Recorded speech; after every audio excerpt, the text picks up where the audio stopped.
Hello friends, कैसे हैं आप सब। होप सो आप सब बहुत अच्छे होंगे, स्वस्थ रहें, मस्त रहें और प्रभु की कृपा आप पर बनी रहे। यही मेरी आप सभी से अरदास है। प्रभु से मेरी यही अरदास है कि सबको स्वस्थ रखे, मेरे पूरे यूट्यूब परिवार को स्वस्थ रखे। जिस तरह से आजकल नए नए वेरिएंट्स आ रहे हैं, ये देखकर तो सबको ही डर लग रहा है। लेकिन क्या करें, इंसान भी घमंडी हो गया था और घमंड का तो हमेशा नाश होता ही होता है। उसे लगने लगा था कि उसने दुनिया जीत ली, लेकिन ऐसा नहीं होता है। अच्छा, तो घमंड करने का क्या होता है? तो बेटी हंस रही है, करी मम्मा इसी पे स्टोरी सुनाओ ना, घमंड से क्या होता है। तो चलिए आज मैं आपको सुनाती हूँ एक घमंडी मूर्तिकार की कहानी। चलिए कहानी शुरू करते हैं। प्राचीन समय की बात है। राघव नाम का एक प्रसिद्ध मूर्तिकार था। वो अपनी कला का महारथी था।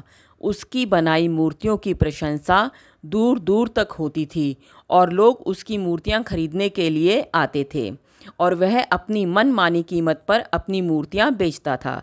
एक दिन जब राघव मूर्तियां बना रहा था तो वहाँ का राजा सूरजभान वहाँ आए और राघव की बनी मूर्तियां देखने लगे।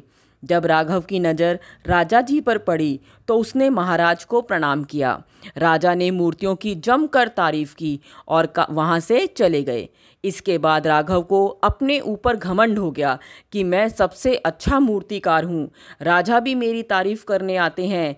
एक दिन की बात है, राघव मूर्तियाँ बना रहा था, तभी उसका मित्र रवि वहाँ आया। तो उसने कहा कि तुम एक गरीब ग्वाले हो और कहा मैं एक महान मूर्तिकार जिसकी तारीफ तो राजा भी करते हैं, तुम मेरे मित्र नहीं बन सकते। और उसने अपने मित्र की बेइज्जती करके उसे मना कर दिया मिलने से। राघव का घमंड दिनों दिन बढ़ता जा रहा था राजा की तारीफ करने के बाद। तभी कुछ दिनों बाद राजा सूरजभान जी ने गुरुजी को राघव के पास भेजा अपने सैनिक के साथ और कहा कि राघव से आप गुरुजी अपनी मूर्ति बनवाएं। और उसने अपने विश्वास पात्र सैनिकों के साथ गुरुजी को राघव जी के पास भेजा। अब राघव ने कहा, गुरुजी गए राघव के पास और जो गुरु हैं उनकी भाई एक मूर्ति बनाने के लिए उन्होंने कहा ठीक है भाई, मूर्ति आपकी बनानी है? बोले हाँ, मूर्ति मेरी बनानी है। तो उन्होंने गुरुजी को आदर के साथ बिठाया। गुरुजी ने राघव से कहा कि राघव, तुम तो बहुत सुंदर मूर्तियाँ बनाते हो। राघव बोला, महाराज ये तो मुझे पता है, आप तो मुझे वो बताइए जो मुझे नहीं पता। मैंने सुना है कि आप बहुत महान साधु हैं, आप भविष्य बता सकते हैं, तो मेरा भी भविष्य बताइए ना। गुरुजी हंसने लगे। वो बोले, मैं तो बस ऐसे ही कुछ भी बता देता हूँ, प्रभु की इच्छा से। तब राघव बोला, महाराज मुझे टालने की कोशिश मत कीजिए, मुझे भी कुछ बताइए ना कि मेरे भविष्य में क्या है।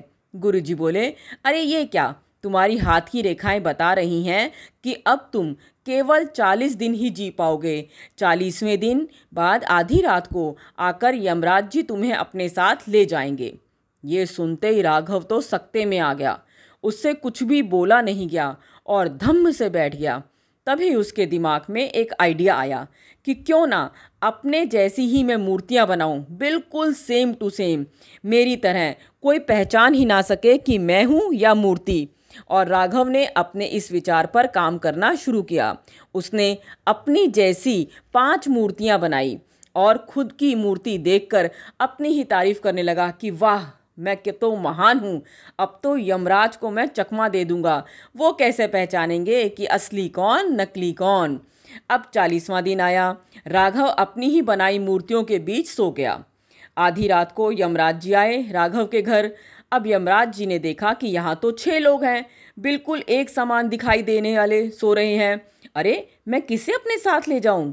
तभी यमराज जी को अब आइडिया आया। यमराज जी भी आखिर यमराज हैं, उन्हें भी एक आइडिया आया और कहा कि राघव, तुम मूर्तिकार तो बहुत अच्छे हो, अपनी जैसी ही मूर्तियां बना ली हैं तुमने, पर एक गलती हो गई तुम्हारी मूर्तियों में। ये मतलब जो गलती हुई है वो गलती भी बहुत बड़ी है। अब राघव मन ही मन गुस्सा कर बैठा कि अरे मेरी, उठ गया, बोला मैं गलती मुझसे, यह तो संभव ही नहीं यमराज जी। तभी यमराज हंसने लगे और बोले, यही तुम्हारी गलती है, इतना घमंड कि तुम अपनी बनाई मूर्तियों में कमी सुन ही नहीं सके। मूर्ख, अरे मूर्ख, तुम जो मुझे जवाब नहीं देते तो मैं तुम्हें पहचान ही नहीं पाता। अब चलो मेरे साथ। और यमराज राघव को अपने साथ ले गया और रास्ते भर यही सोच रहा था कि अगर राघव घमंड ना करता और मैं मूर्तियों में कमी ना निकालता तो कभी भी उसे पहचान नहीं सकता।